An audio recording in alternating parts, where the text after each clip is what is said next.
Hər kəsə salamlar. Sualım var rubrikasındayıq və bugünkü məktublar qısa olduğundan görə 3 dənəsini təhlil edəcəm. Başlayaq. Salam, necəsiz? Mənim belə sualım var ki, mən özümü tanıya bilmirəm. Hərdən çox dindar oluram, çox qapalı, utanqac. Hərdən isə arsız, hətta etik və əxlaqi dəyərləri çiğnəyən birisi oluram. Bu mənə zövq verir. Sonra çox peşman olub, utancaq və çəkingən obrazıma qayıdıram. Bunun səbəbi nədir? Bilirsiniz, siz burada iki tamamən ekstrem uclarda olan insan haqqında danışırsınız sanki. Bilirsiniz, bu obraz, özünüz də onu obraz adlandırırsınız. Hansı ki siz özünüz haqqında yaratmışsınız və siz burada deyirsiniz utancaq, dindar, birisi məsələn dindar deyəndə ilk adamın ağlına nə gəlir? Qapalı, başı aşağı, düzgün, qaydalara uyğun yaşayan, Allahın buyurduğu kimi yaşayan, yəni bəlli bir çərçivədə, yetərincə konkret bir çərçivədə yaşayan bir insandır. Çərçivəni yanlış anlamayın, amma biz məsəl üçün dindar sözünü deyəndə insan haqda anında məncə hər kəsin bəlli bir ideya yaranır ki, o insan nə tipdədir. Və sizin o obrazında bir növ şıltaq, seksi, spontan, istədiyi kimi gülən, danışan, açıq və azad olmaq kimi anlayışlar yoxdur. Sığmır o dindar obrazına. Ona görə siz sanki o obrazınızı sizin bir insan kimi qəfəsiniz kimi görsək, siz o qəfəsinizdən yırtıb çıxanda istədiyinizi edirsiniz və bunu edərək özünüzü çox canlı və azad hiss edirsiniz.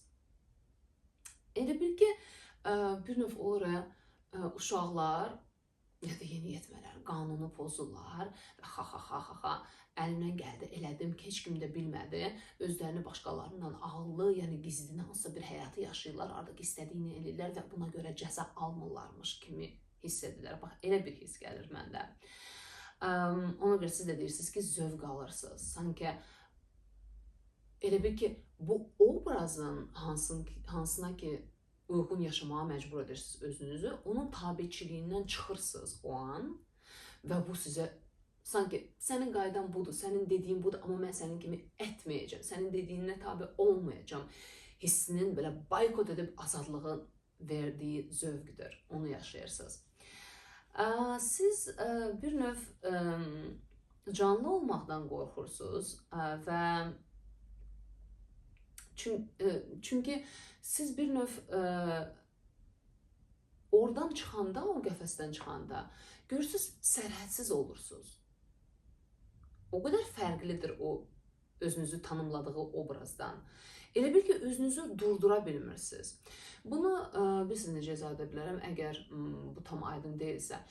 Diyetada, sərt diyetada olan bir insan təsəvvür edin. Əgər mən kökəmsəm və mənim beynimdə bəlli bir obraz var, necə ki, aygın olmalıdır. Arıq, bildiniz. Yəni, heç kim boş-boşuna sərt diyetə oturmur. Yəni, söhbət sərt diyetadan gedir. Və mən sıxıram, özümü tuturam, nə bilim, səhər 2 yumurta, axşam bir kartof, günorta bir qatıq falan filan. Sonra da bir gün dözmürəm və otururam, nəyi var yeyirəm, basıram, düzdür? Və mən də peşman oluram əlbəttə ki, oradan bunu edəndən sonra. Çünki axı özümü bəlli bir obrazla tanımlayıram, ora qayıtmalıyam. Düzdür? Çünki mənim məqsədim başqadır. Sanki mənim olmaq istədiyim birdir, bunu isə özümdən gizlin edirəm.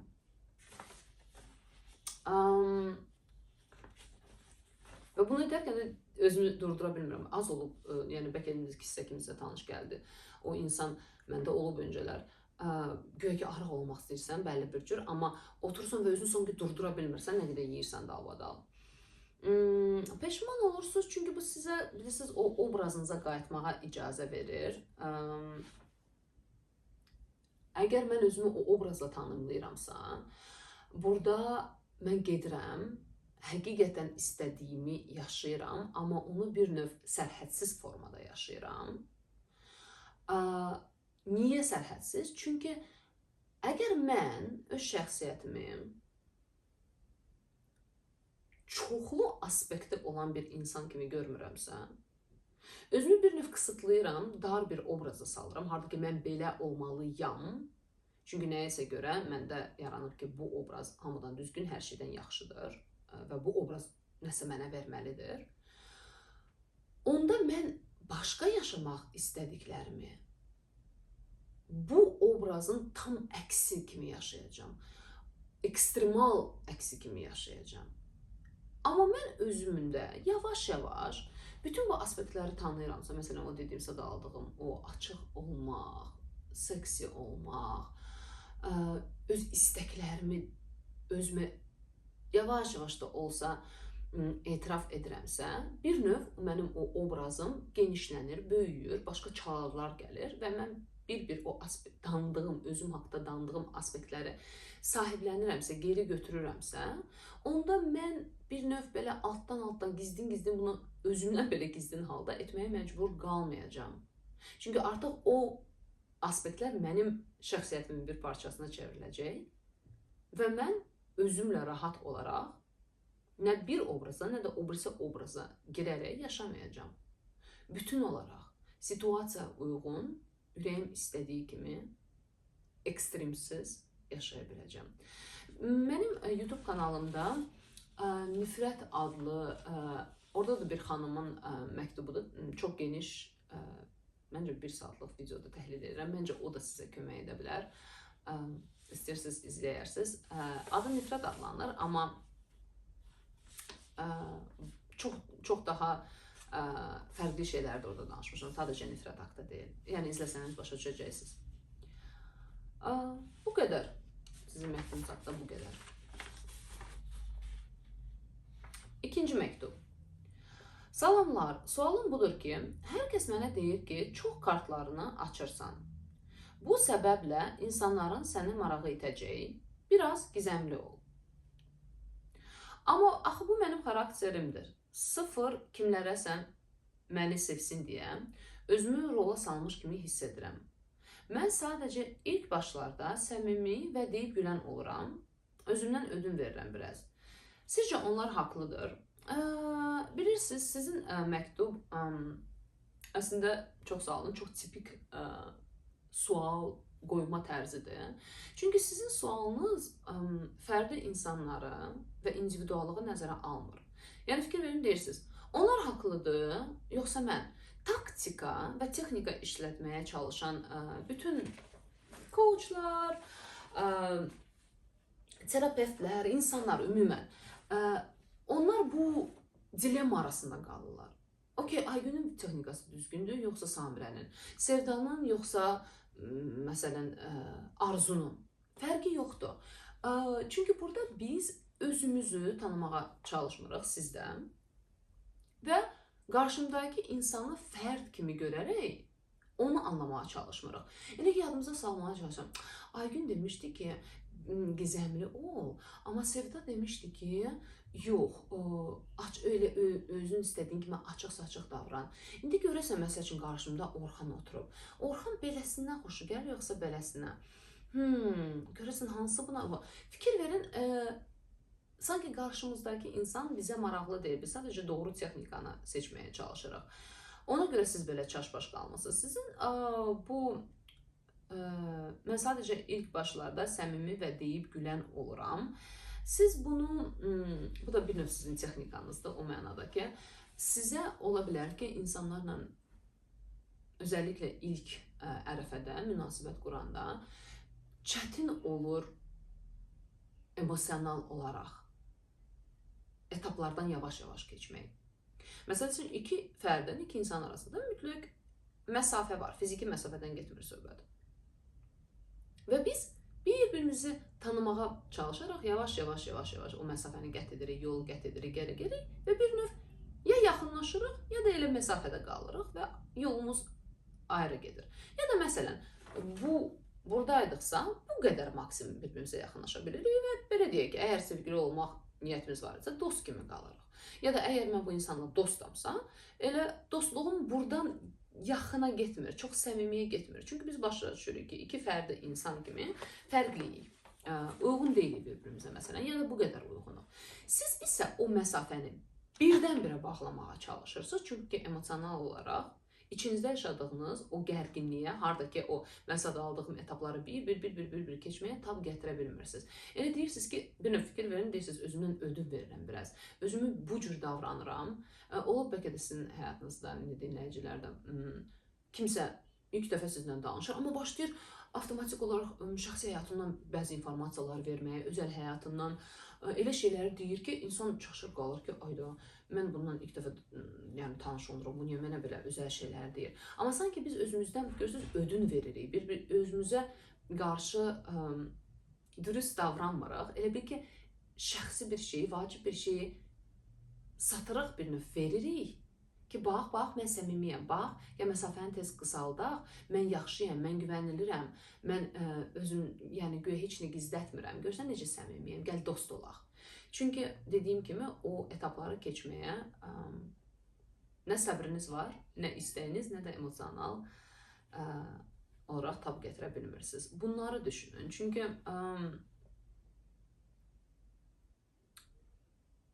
bir tərəfdən deyirsiniz ki, kimsə məni sevsin deyə özümə rol salmış kimi hiss edirəm, əgər gizəmli olsam. Amma bu da sizin bir növ rola girmənizdir. Çünki deyirsiniz, ilk başlarda səmimi və deyib gülən oluram. İlk başlarda özünüzü elə göstərirsiniz. O sizin elbiki biznes, vizit kartınızdır ki, mən beləyəm. Amma o qarşındakı insan sizi belə ha gülər, sərbəst, səmimi görür, amma içinizdəki qorxunu, aqressiyanı, gərginliyi, yetərsizliyi falan onların heç birini görmürsünüz. Sanki bu obrazla onların hamısına ört-basdır edirsiniz. Yox, mən demirəm ki, onlara göstərin onu. Mən sadəcə deyirəm ki, siz özünüz görün.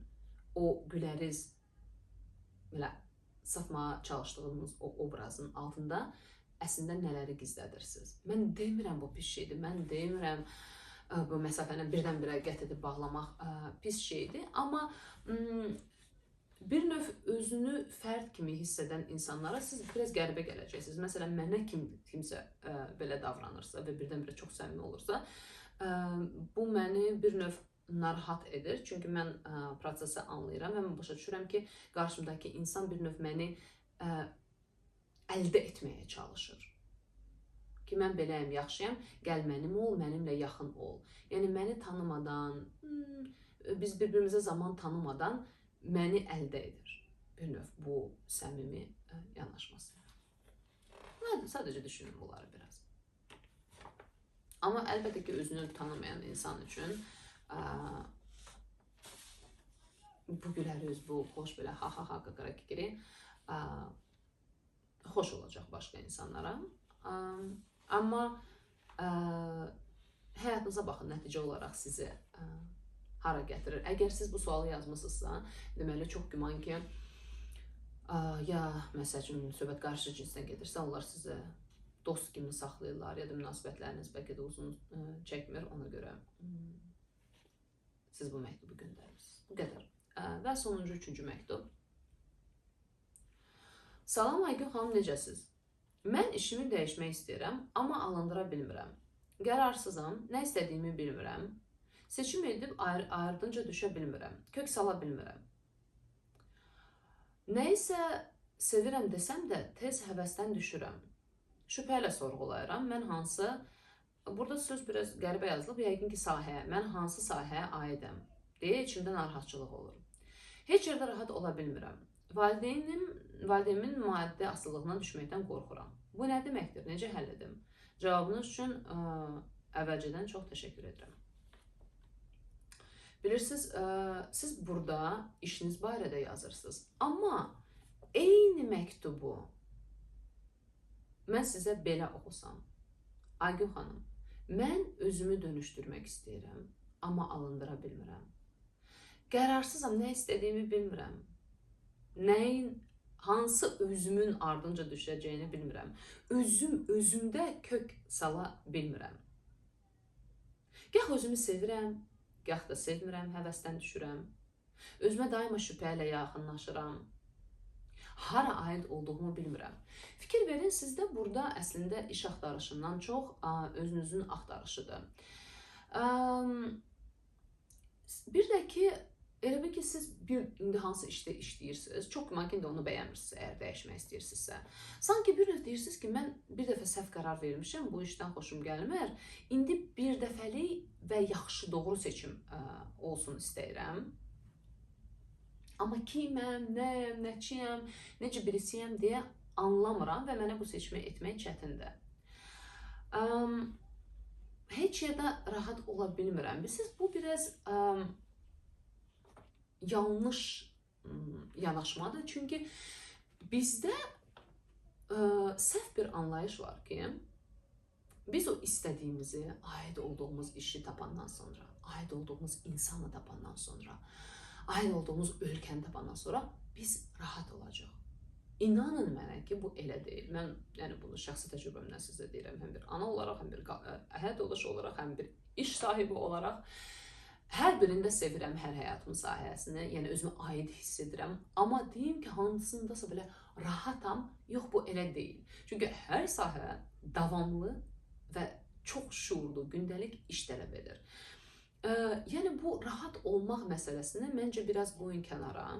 Bu sizi yanlış yerə aid edir. Çünki siz axtarırsınız ki, o hissin arxasınca gedirsiniz ki, tapdım, aidəm, rahatam, işte budur. Amma bu elə olmur. Əksinə, insan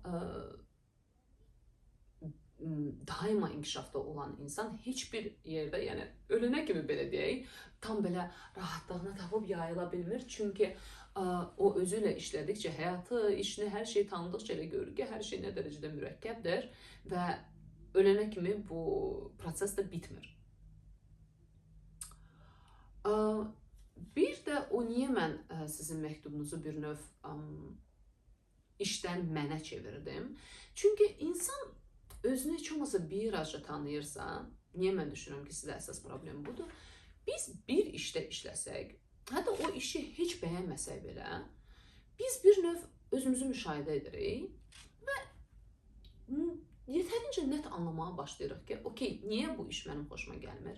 Niyə mən bura aid deyiləm və necəsi mənə daha uyğun olardı? Eyniliklə də münasibətdə, məsələn, əgər desək ki, siz bu münasibətə yoldaşınız haqqında yazmısınız ki, mən yoldaşımdan ayrılmaq istəyirəm, amma bir tərəfdən qorxuram, bilmirəm, həyatdan asılığa düşərəm, maddi, yəni valideynimdən tək qalaram, bilmirəm kimə aidəm, nəsə bu oğlan mənə uyğundur.